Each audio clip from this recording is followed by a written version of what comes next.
Hola, ¿qué tal amigos? Hoy nos vemos un día más.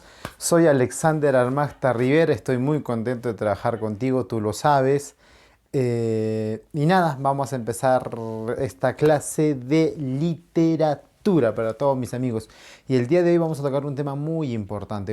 Hoy vamos a hablar un poco de Mariano Melgar, ya de Mariano Melgar. Así es que préstame atención, ya sabes que todos mis amigos que estamos colgando los videos por esta plataforma, por este canal, así es que si te gusta este video, dale like al video, compártelo si te gusta más, deja tus comentarios, manda tus saludos y también suscríbete al canal si tú quieres, ¿ya?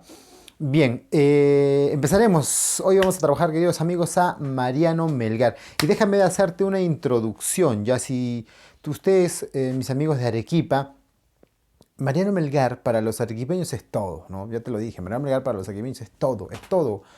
Es parte de nuestra identidad, ¿sí?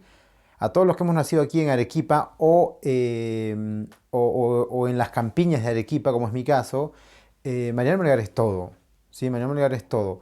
Representa la máxima autoridad en sentido de patria, representa el símbolo eh, arequipeño, representa el símbolo de amor, representa el símbolo de patria, el símbolo de lealtad, el símbolo de orgullo, ¿no? El símbolo de fortaleza. Mariano Melgar representa todos esos valores. Y la pregunta es ¿por qué, no? ¿Por qué representa Mariano Melgar todos esos valores para los arequipeños? Es considerado Mariano Melgar el personaje ilustre más arequipeño de la ciudad y de la región.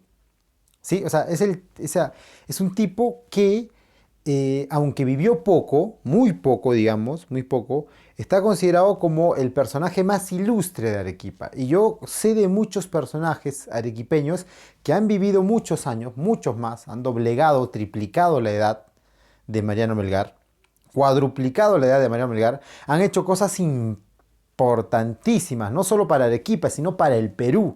Incluso algunos han hecho cosas tan importantes no solo en Arequipa ni en el Perú, sino en el mundo. Pero Mariano Melgar los supera a ellos. En importancia, digo, ¿sí? Los otros también son importantes, los otros también los conocemos, los otros también los respetamos y también sentimos admiración. Pero este joven, con 24 años, logró hacer muchas más cosas, ¿sí? Que nosotros lo recordamos más. Profesor, ya me estás contando algo de Melgar. Yo sé que el club de fútbol más importante de Arequipa se llama el Fútbol Club Melgar, en honor a Mariano Melgar, ¿sí? Hay un parque, profesor, en la avenida Parra que se llama el Parque Melgar, en honor a Mariano Melgar. Hay un distrito en Arequipa que recibe el nombre de Mariano Melgar, en honor a Mariano Melgar. La plaza de Paucarpata se llama Plaza Umachiri, profesor. Eso no tiene nada que ver. Sí tiene que ver porque es el lugar donde fue fusilado Mariano Melgar. Todo está asociado. Mariano Melgar es fusilado en Puno, ¿verdad? En el lugar de Umachiri. Y ese nombre Umachiri es el nombre que recibe ahora la plaza de Mariano Melgar.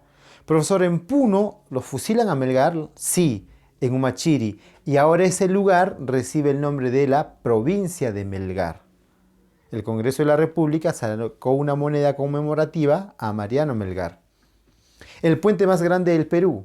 ¿Cuál, profesor? El puente Chilina, sí, se llama Puente Mariano Melgar.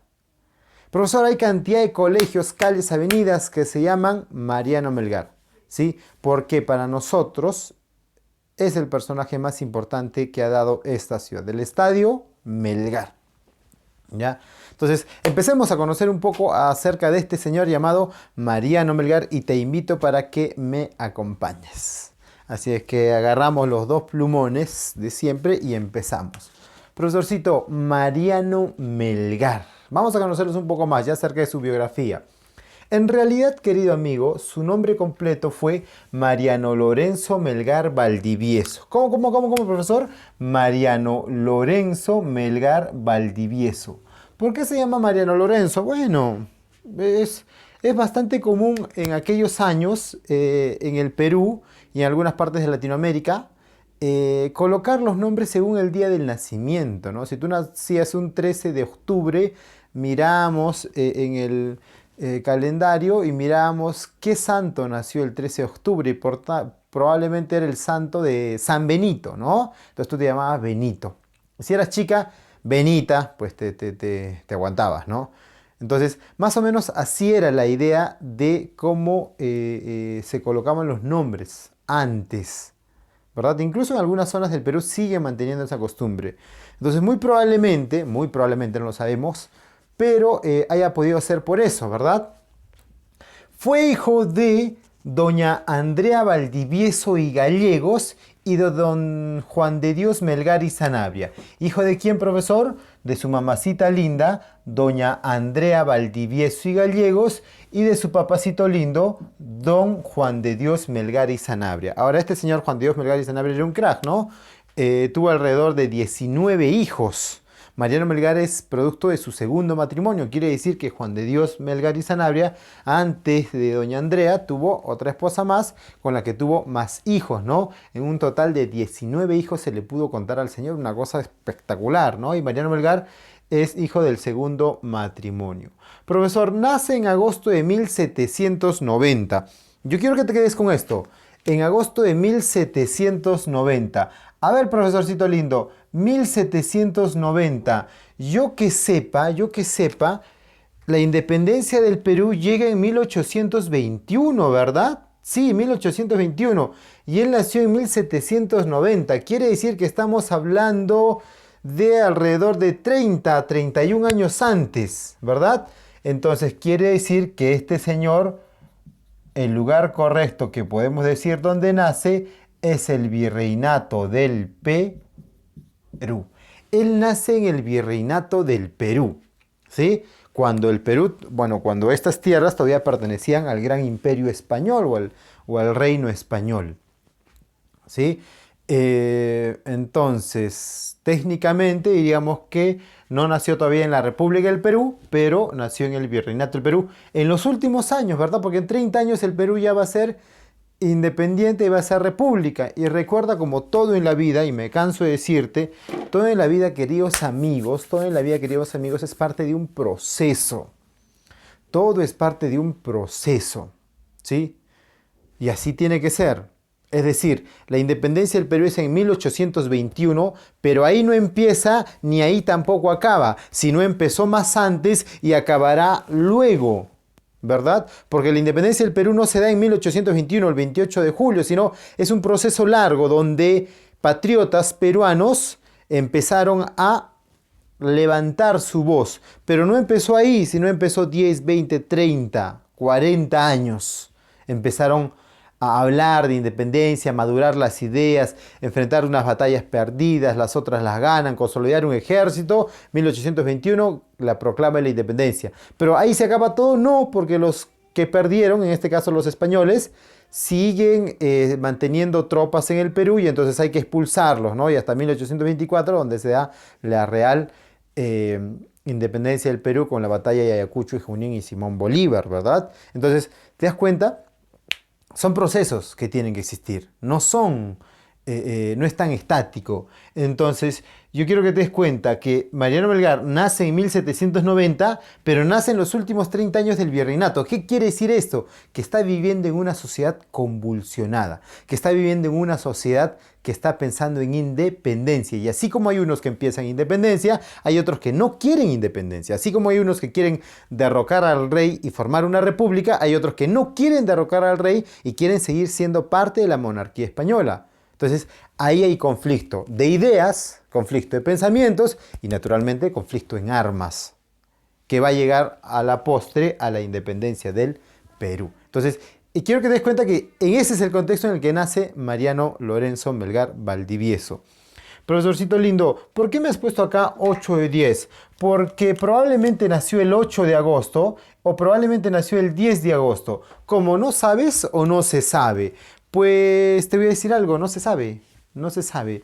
En principio porque los registros civiles de la época eran inexistentes, eran vacíos, eran muy deficientes. Ahora te puedo decir que el registro civil del Perú, RENIEC, es uno de los registros civiles más importantes de Sudamérica, ¿no? Actualizado, una cosa espectacular ahora, ¿no? Pero antes no. Antes era muy deficiente, no existía RENIEC y era muy deficiente. Y entonces, profesor, cuando un niño nacía, ¿qué documento había que certificaba su nacimiento? Pues las iglesias. Dentro de las iglesias había un espacio para, digamos, ver qué niños han nacido o qué personas han muerto, ¿verdad? Un obituario para los muertos. Eh, y era muy deficiente, ¿no? Porque no es exacto. Hay algunos que viven en haciendas y que llegar acá toma unos días, unas semanas. Si eres blanco, español, si eres mestizo, ya no es tan riguroso. Y si eres indio, se te cuenta por número y no por persona, ¿no? Entonces, es muy deficiente el sistema. Por eso es que no hay un documento que certifique que nació el 8 o el 10 o el 12. Por eso algunos dicen, María Melgar pudo nacer el 8, el 10 o el 12 de agosto. Yo he puesto las fechas más tentadoras, el 8 o el 10, porque tienen que ver con lo que te dije hace rato, que se llama Mariano Lorenzo Melgar Valdivieso, porque el 8 es día de San Mariano y el 10 es el día de San Lorenzo, ¿no?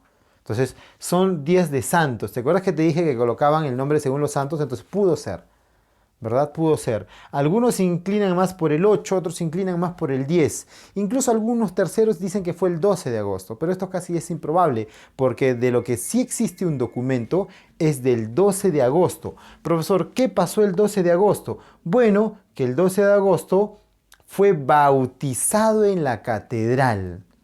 Mariano Melgar fue bautizado en la Catedral de Arequipa. Imagínate, ¿no? Recordemos que Arequipa, por aquellos años de 1790, todavía es una ciudad pequeña. Vamos, que Arequipa casi es un pueblo, un pueblecito grande.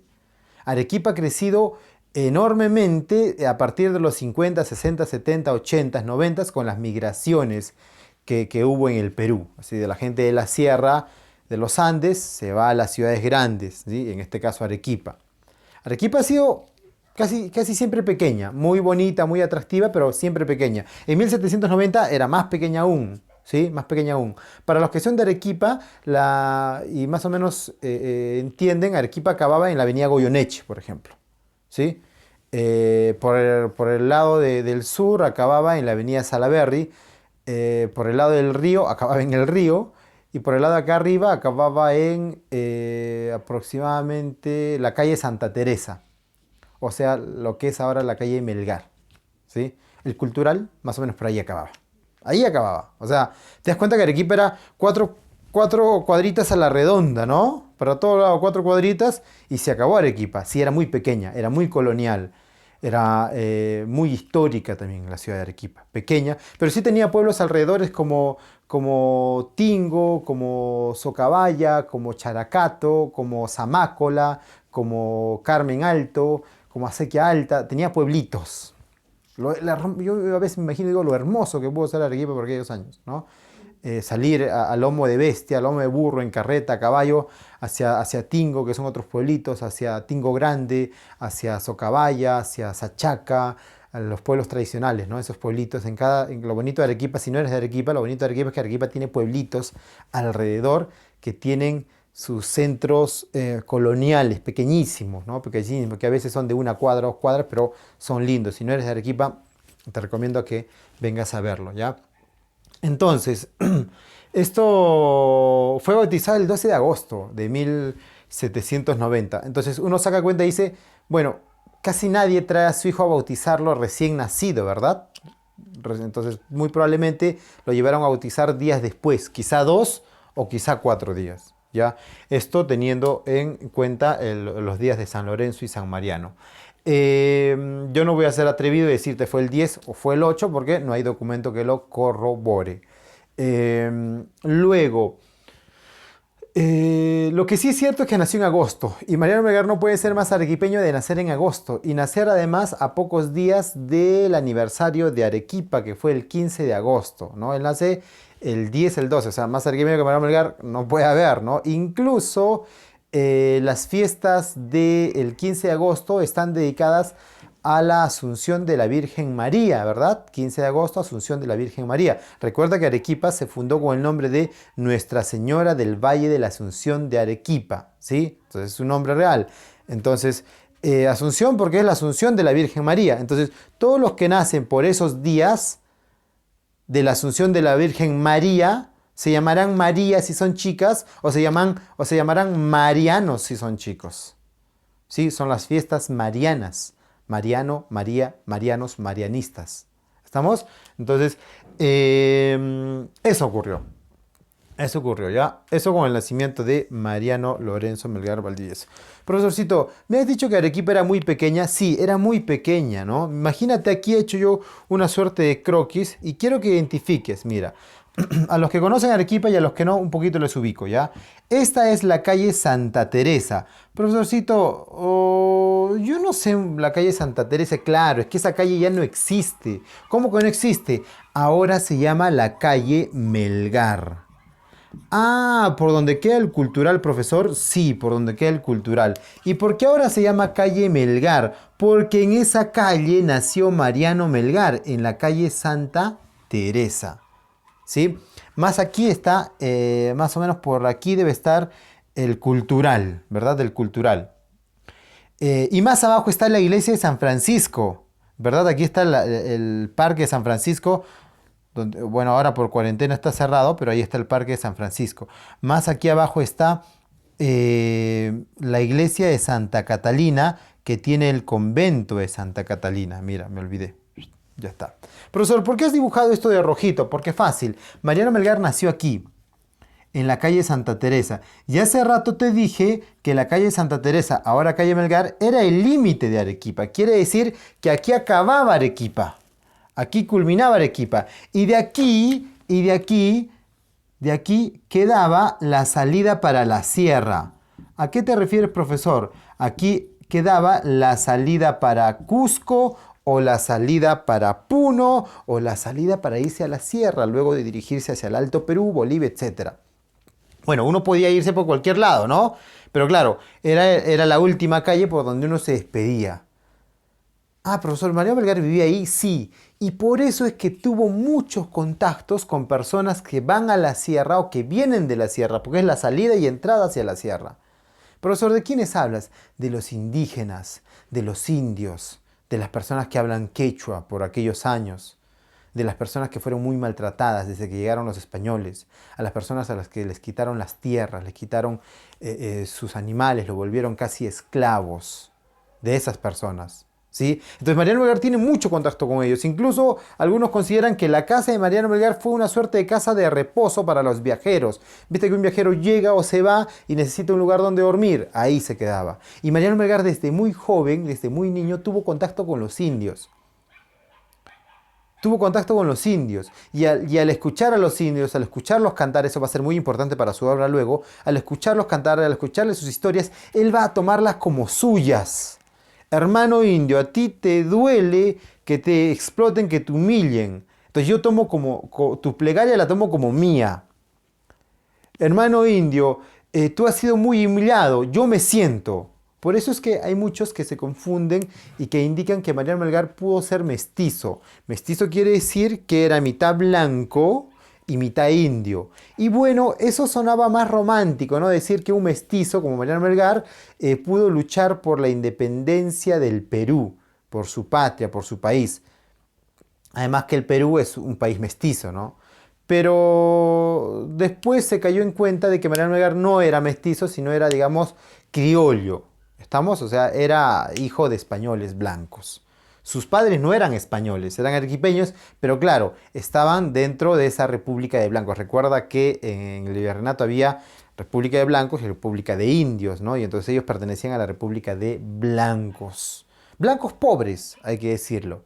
Blancos venidos a menos. El padre no tenía una condición económica ostentosa, tampoco la madre, entonces eran españoles pobres. ¿Sí? Que vivían, que tenían su casa ahí en el centro de la ciudad. Muy bien.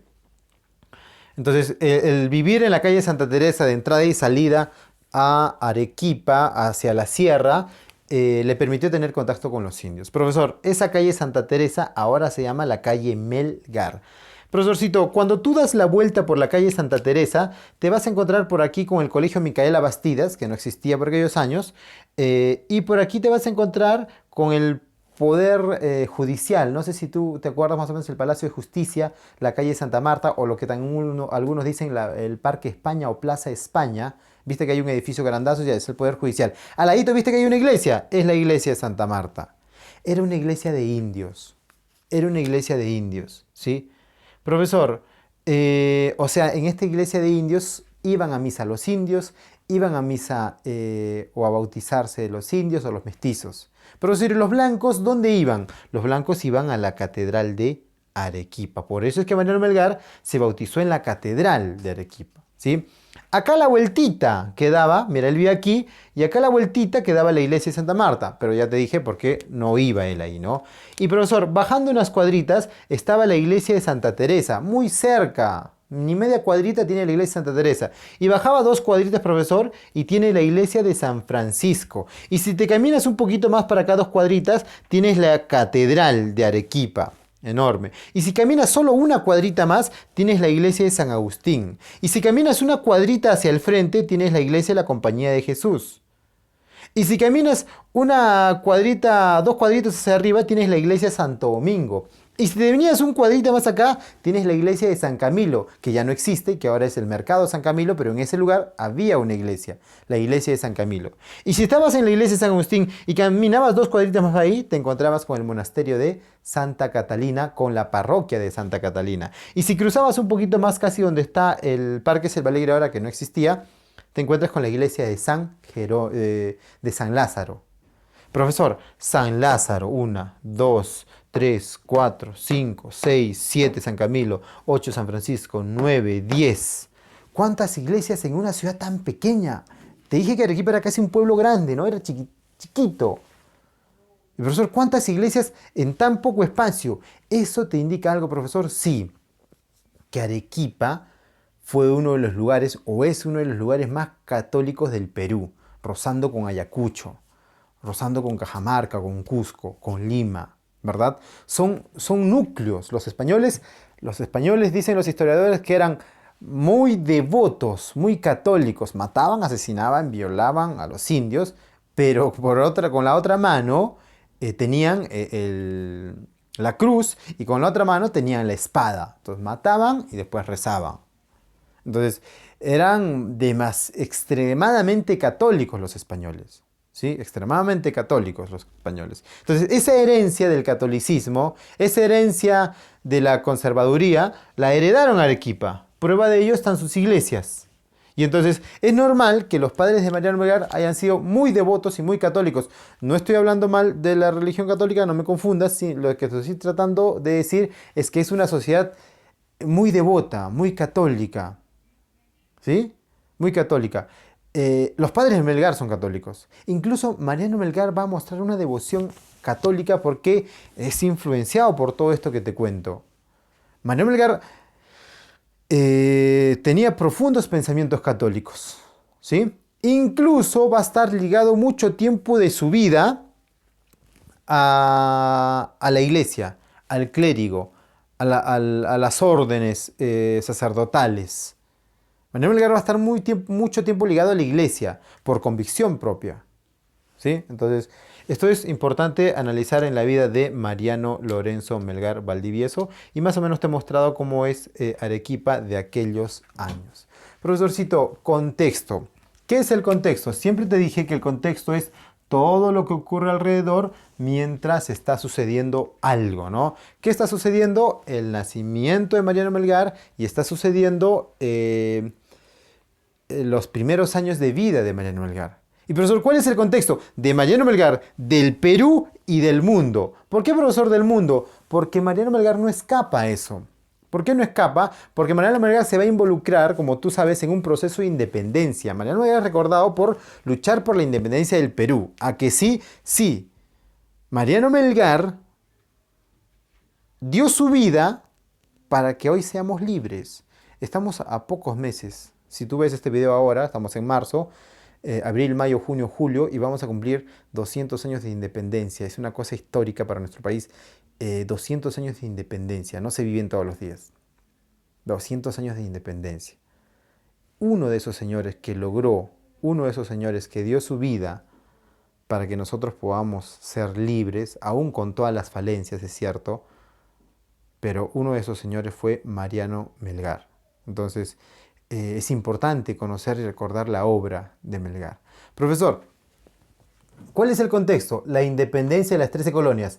Esto pasó en 1776. Mariano Melgar, profesorcito, nace en 1790. Esto fue más antes, sí, pero queda la repercusión, ¿sí? Queda el legado, queda la enseñanza de esto. ¿Qué es la independencia de las 13 colonias? Rápidamente te voy a explicar, amigo. Los españoles vinieron y conquistaron México, el Imperio Azteca, los incas, ¿verdad? Genial. Llegaron, generalmente los españoles lo que hacían es exterminar lo que hacían es conquistar estas tierras y a los indios los volvían esclavos o súbditos del rey, ¿sí?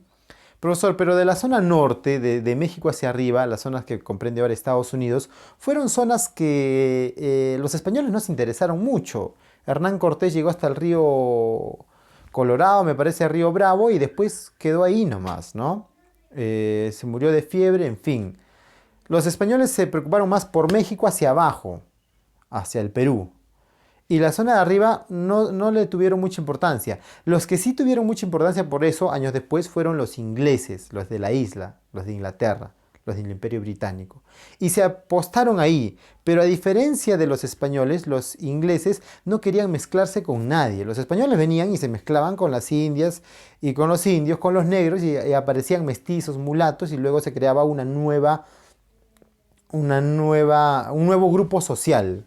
¿Sí? Al inicio, cuando llegaron los españoles, al inicio eran más ellos, y los mestizos como nosotros eran poquitos.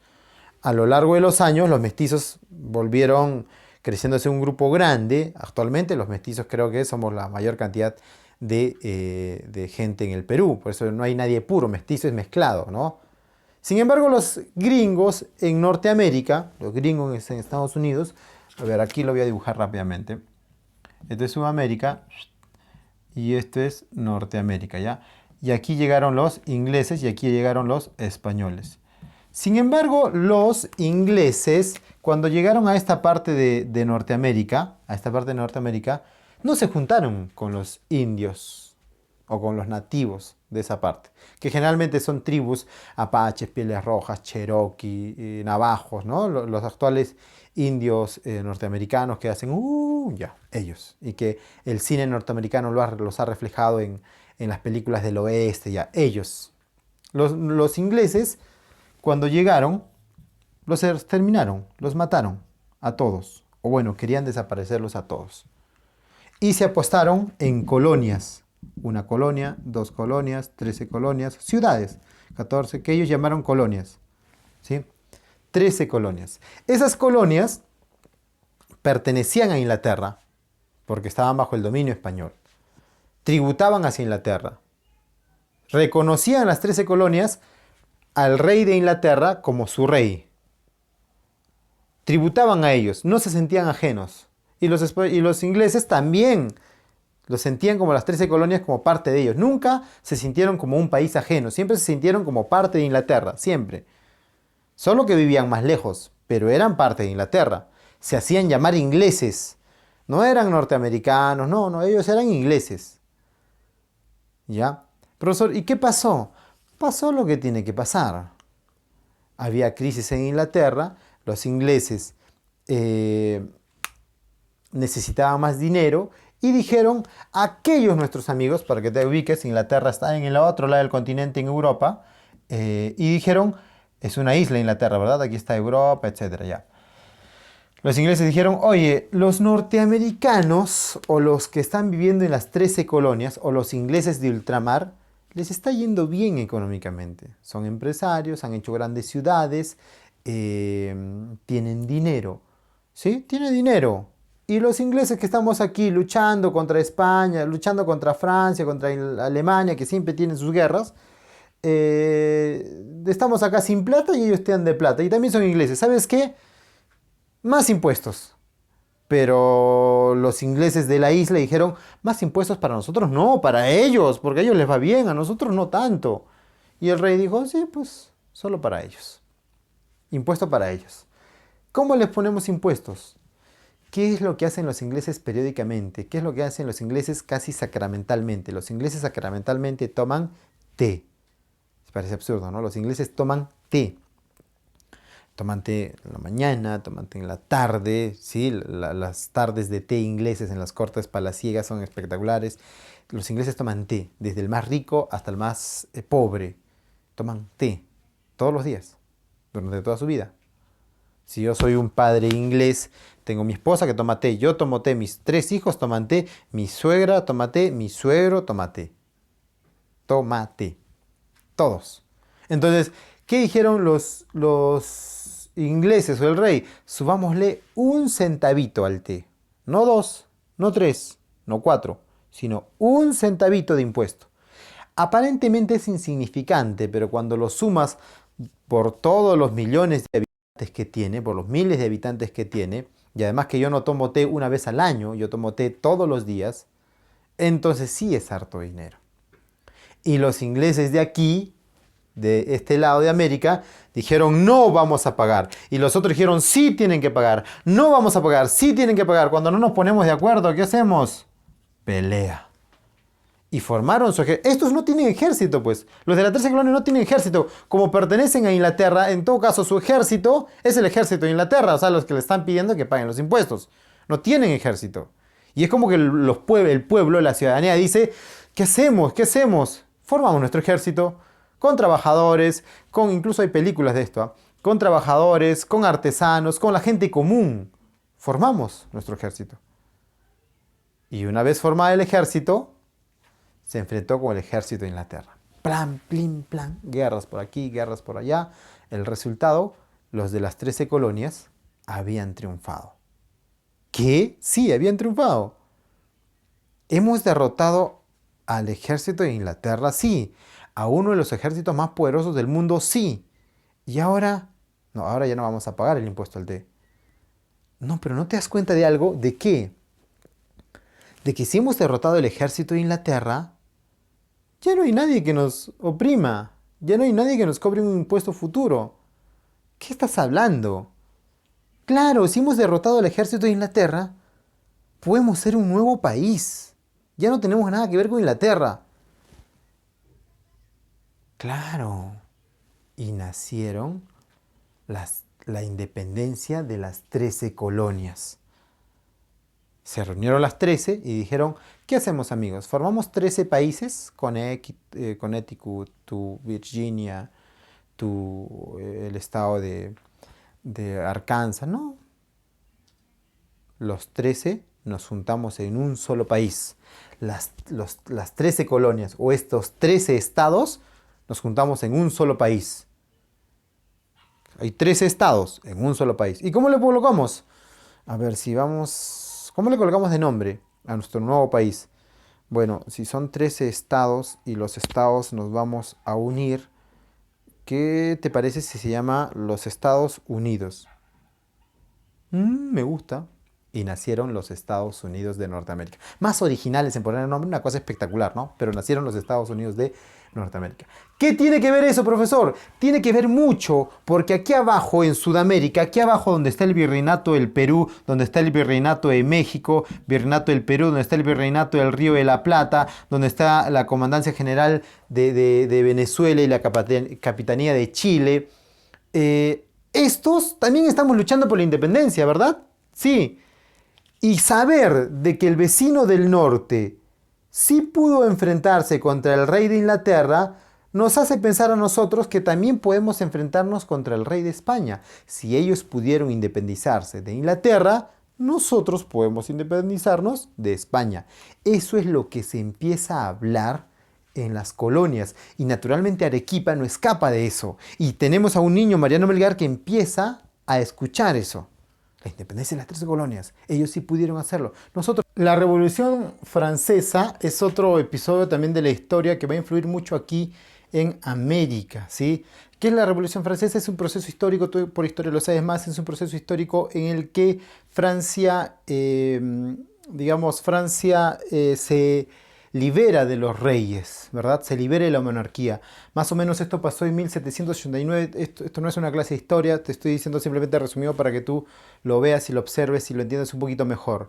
Es decir, en 1789 los reyes franceses, Luis XVI, vivía en el Palacio de Versalles, una cosa impresionante, espectacular, grande el palacio, y tenía sus fiestas palaciegas, sus horas de comer, de lonche, y, y sus fiestas con boato y lujos, y el pueblo fuera del palacio se moría de hambre literalmente. Ahora sí bien usada, porque me molesta cuando no se usa bien la palabra literal. Literalmente la gente se moría de hambre afuera. Y entonces la gente cansada de ver cómo el rey vive de espaldas a la realidad y el rey vive en su castillo, en su palacio, sin tener consideración de los demás, es que la gente se molesta. Obviamente el proceso es mucho más amplio, no es una clase de historia. Y el pueblo ingresa al Palacio de Versalles, agarra al rey, le corta la cabeza, matan a sus familiares y dicen: "Hey, en Francia nunca más volverá a haber un rey. Escríbelo". Y el otro está escribiendo: "En Francia nunca más volverá a haber un rey. Francia desde este momento es una república", y empiezan a escribir: "Todos los ciudadanos son libres y nacen con derechos". Escribe: "Todos los ciudadanos son libres y nacen con derechos. Los ciudadanos pueden elegir a sus autoridades. Los ciudadanos pueden elegir a sus autoridades". Y empiezan a redactar un documento.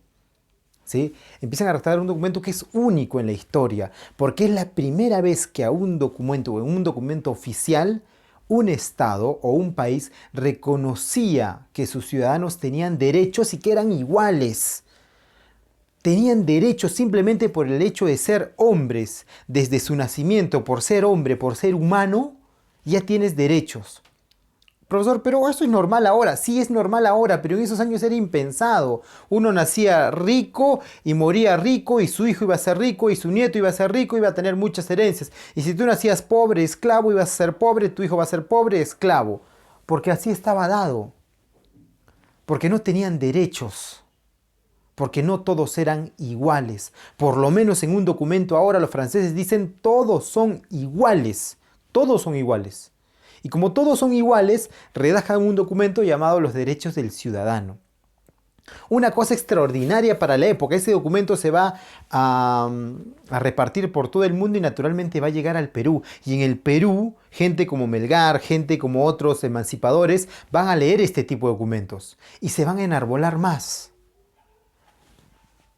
Rebelión de Túpac Amaru. En 1780, Túpac Amaru II, José Gabriel Condorcanqui Noguera, cacique de Tungazuca y Pampamarca, se rebeló ante los españoles. Le declaró una guerra a los españoles. Túpac Amaru se alzó en Tinta y en Cusco e hizo una de las revueltas indígenas más grandes del virreinato, más grandes de América. Puso en jaque a la corona española. Les digo que estuvo muy cerca de lograr la independencia del Perú. Dividió sus fuerzas para el Alto, para La Paz, para Bolivia. Iba a generar acercadas hacia el centro. Lastimosamente las situaciones no le salieron bien y fue derrotado. Le cortaron los brazos, le cortaron las extremidades, antes lo alaron de caballos, ¿sí? Y eso era un mensaje para la gente, y decirles: oye, quien quiera jugar a la independencia, quien quiera hacerse el héroe, quien quiera liberar esclavos, porque Túpac Amaru liberó esclavos negros, quien quiera hacer eso va a acabar así. Así que si alguno de ustedes quiere hacer esto, va a acabar así. Era un escarmiento público, por eso le hicieron eso a Túpac Amaru. Pero como dice el poeta Alejandro Romualdo, no podrán matarlo, no lo mataron. No lo mataron a Túpac Amaru porque, si bien descuartizaron su cuerpo, las ideas que dejó Túpac Amaru de una independencia, de igualdad, de una nueva república, de no monarquía, quedaron. Y quedaron grabadas aquí en el cerebro de los que vieron a Túpac Amaru, en el cerebro de Mariano Melgar, en el cerebro de los otros emancipadores. Y luego va a llegar la independencia del Perú. Entonces, lo que ha hecho Túpac Amaru es impresionante, es increíble, porque ha logrado o quiso lograr una república desde la óptica de los indios, desde los mestizos. Porque fuera aparte de todo, la independencia la lograron los criollos. Es cierto, peleaban los indios, morían los negros en las guerras, pero la independencia la crearon los criollos blancos. Y esos criollos tenían mucho poder económico. Y esos criollos siguieron gobernando. Se fueron los españoles y se quedaron ellos a gobernar. Bolívar era uno de los hombres más ricos en Venezuela. Los blancos peruanos tenían mucha riqueza, mucho dinero. Entonces, estamos hablando que la independencia se logró, pero desde la óptica de los blancos. Por eso es que cuando llega la independencia del Perú, por eso es que cuando llega la independencia del Perú, no cambia casi nada. Los blancos siguen siendo ricos, los indios siguen siendo siervos de los blancos, los negros siguen siendo esclavos. O sea, es como que no cambió nada, ¿verdad? Solo cambió los blancos españoles, ahora ya no gobiernan, gobiernan los blancos criollos. En cambio, lo que quería hacer Tupac Amaru era diferente, porque Tupac Amaru quería una independencia del Perú, una independencia de España, una independencia donde seamos libres, pero desde la óptica de los mestizos y de los indios, porque no me imagino a un tipo vigoroso como Tupac Amaru diciendo, ya, logré la independencia, ahora los dejo a los blancos gobernar y yo me voy, para que mi pueblo siga siendo explotado ahora por los blancos criollos. No, Tupac Amaru tenía otra visión, tenía una visión de reivindicar a los indios y a los mestizos. Es un gobierno, no un gobierno, sino una patria que tenga como base a los indios y a los mestizos, a los blancos también, a los negros también, pero donde se pueda aglutinar, no de la forma o de la independencia que hicieron los criollos. Entonces, de ahí la importancia de la rebelión de Tupac Amaru, porque era una rebelión de indios, de mestizos, de negros, de desposeídos. Estas tres cosas pasaban aquí. Estas tres cosas pasaban aquí. Y estas tres cosas calentaban el agua y luego la hicieron hervir en la independencia del Perú. Y a todo este proceso lo vivió Mariano Melgar.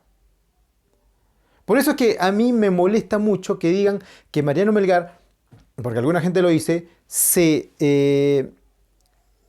fue a luchar por la independencia del Perú porque sufrió una decepción amorosa. Hay gente que dice que Mariano Melgar, como sufrió una decepción amorosa, fue a dar su vida por el Perú. Eso es totalmente falso por todo lo que te estoy exponiendo ahora. Mariano Melgar tenía las venas patrióticas. Mariano Melgar sentía la patria por lo que había vivido en su calle Santa Teresa conversando con los indios. O sea, sentía la necesidad de patria, de libertad, por todo lo que él bebió, por todo lo que él creció, porque si era un niño culto que lee, escribe, no habla latín, habla francés e inglés, es un tipo que lee mucho, se nutre de lo que está pasando en el mundo, siente sus venas libertarias. Entonces decir que Mariano Melgar se fue a luchar por la independencia porque simplemente sufrió una decepción amorosa es no conocer. Es no conocer. Y no reivindicar que este tipo tuvo un amor a la patria. Incluso lo dice en alguno de sus versos. Por Silvia amo a mi patria y a mi patria amo a Silvia. O sea, el amor que sentía era igual, equivalente entre los dos. Continuamos. Los estudios de Mariano Melgar. Mariano Melgar estudió en el Colegio San Francisco. A ver, si nosotros nos ubicamos por aquí, el Colegio San Francisco quedaría aquí, ¿no? El Colegio San Francisco queda aquí. Mira, aquí él vive, baja unas cuadras, está la iglesia de San Francisco y luego está el Colegio de San Francisco en la misma iglesia. Había colegios parroquiales en las parroquias y había colegios conventuales en los conventos y había colegios municipales en los municipios. Entonces él fue a un colegio parroquial, ¿verdad? Y ahí aprendió aprendió a leer a los 3 años. 3 años sabía leer y escribir. Imagínate, era un capo. A los 8 años dominaba el latín y a los 12 años hablaba francés e inglés. Estamos hablando de un tipo excepcional. Un tipo que a los 3 años sabe leer y escribir, 8 años dominaba latín y 12 años hablaba francés e inglés. Estamos hablando de un tipo excepcional, casi de un genio. De un genio que además, dotado de todos sus conocimientos, tenía presente todo lo que pasaba en el mundo y tenía presente además las venas poéticas y artísticas, que también lo va a tener Mariano Melgar.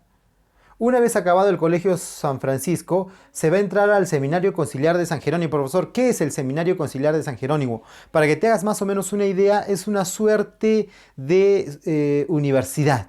Recuerda que en Arequipa no hay universidad, en el sur del Perú no hay universidad.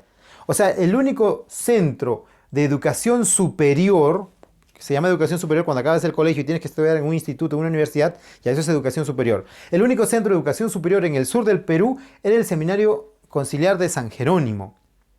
La gente postulaba para ahí. Y era difícil ingresar como una universidad. Y además, como era el único del sur, venía gente de Moquegua, Tacna, Puno, nobles, criollos, venían de esas zonas. Y entonces Mariano Melgar lo vio ingresar al seminario. Para que te des una cuenta, en este seminario de San Jerónimo estudió José María Corbacho, otro intelectual, otro emancipador de la independencia del Perú.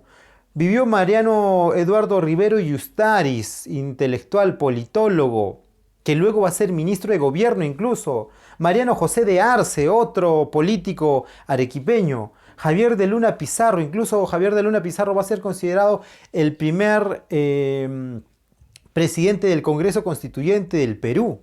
O sea, el primer presidente del Congreso del Perú fue Javier de Luna Pizarro, un arequipeño. De ahí que muchos colegios en Arequipa, sobre todo en Miraflores, se llaman Javier de Luna Pizarro, en honor a ese señor, que todos estos estudiaron en el Seminario Conciliar de San Jerónimo. Francisco Bolognesi, que el que dice que luchará hasta quemar el último cartucho, también estudió, profesor, pero él nació más hacia el sur, pero recuerda que era el único lugar de educación superior. Él vino aquí a estudiar en el Seminario Conciliar de San Jerónimo. Entonces, él estudió ahí. Y dentro del Seminario Conciliar de San Jerónimo le van a dar la biblioteca. Él va a ser asignado a la biblioteca. Y en la biblioteca él va a empezar a leer. Además que ya sabe leer latín, inglés, va a empezar a encontrarse con muchos libros de griegos, de Virgilio. Virgilio, no olvides este nombre, ¿eh? Y traduce a Virgilio. Encuentra obras de Virgilio en latín y lo traduce al castellano. Es una cosa impresionante la traducción, ¿sí?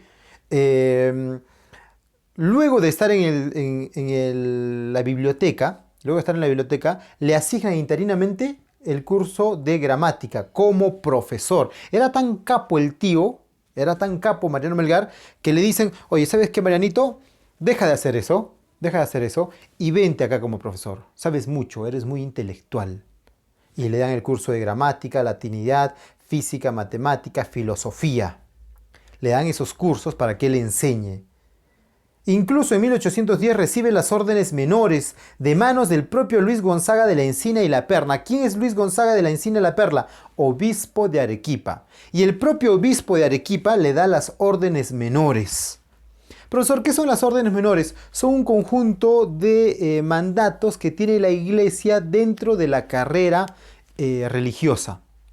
¿Sí? Si tú quieres ser un arquitecto, primero tienes que ir al inicial, primaria, secundaria, escuela de arquitectos, ¿verdad? Más o menos si quieres ser un clérigo, si quieres ser alguien asociado a la iglesia o tener un cargo de sacerdote, entonces primero tienes que recibir la tonsura, la prima tonsura, que él lo recibió a los 5 años, y luego tienes que recibir las órdenes menores, y luego las órdenes mayores, y luego te ordenas como un clérigo. Entonces quiere decir que Mariano Melgar tenía una carrera, primero, intelectual brillante, por lo que te he mencionado, brillante intelectualmente.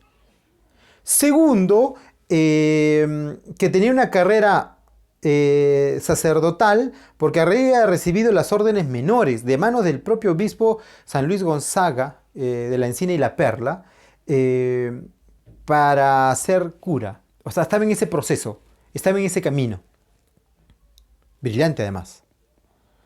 ¿Qué es lo que pudo pasar para que Mariano Melgar no acabe esta carrera sacerdotal,